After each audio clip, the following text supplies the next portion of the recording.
Alvar Núñez Cabeza de Vaca. The journey of Alvar Núñez Cabeza de Vaca remains one of the most amazing feats of exploration in the Americas.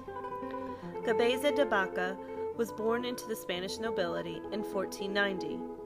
Little of his early life is known except that he made his career in the military. In early 1527, he left Spain as part of a royal expedition intended to occupy the mainland of North America.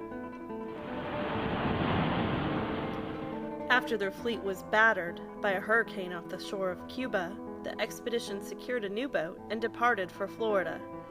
They landed in March 1528 near what is now Tampa Bay, which the expedition leader Panfilo de Narváez claimed as a lawful possession of the Spanish Empire. Despite this confident declaration, the expedition was on the verge of disaster.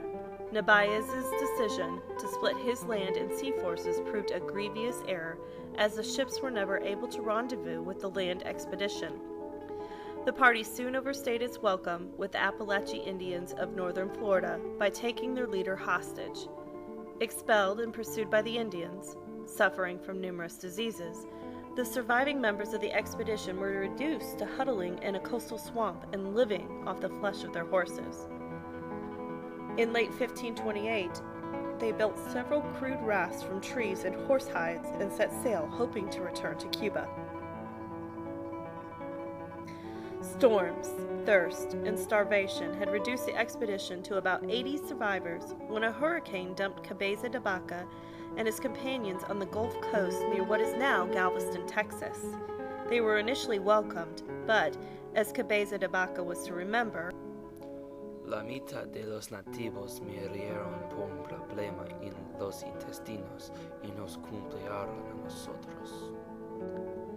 For the next 4 years, he and a steadily dwindling number of his comrades lived in the complex native world of what is now East Texas, a world in which Cabeza transformed himself from a conquistador into a trader and a healer. By 1532, only 3 other members of the original expedition were still alive: Alonso de Castillo Maldonado, Andreas Dorantes de Carranca, and Esteban, an African slave. Together with Cabeza de Vaca, they now headed west and south in hopes of reaching the Spanish Empire's outposts in Mexico, becoming the first men of the Old World to enter the American West. Their precise route is not clear, but they apparently traveled along present-day Texas, perhaps into New Mexico and Arizona, and through Mexico's northern provinces. In July 1536, near Culiacan in present-day Sinaloa, they finally encountered a group of fellow Spaniards who were on a slave-taking expedition. As Cabeza de Vaca remembered, his countrymen were sin habla verme, vestidos extrañamente en compañía de indios. Solamente se quedaron mirando durante un rato.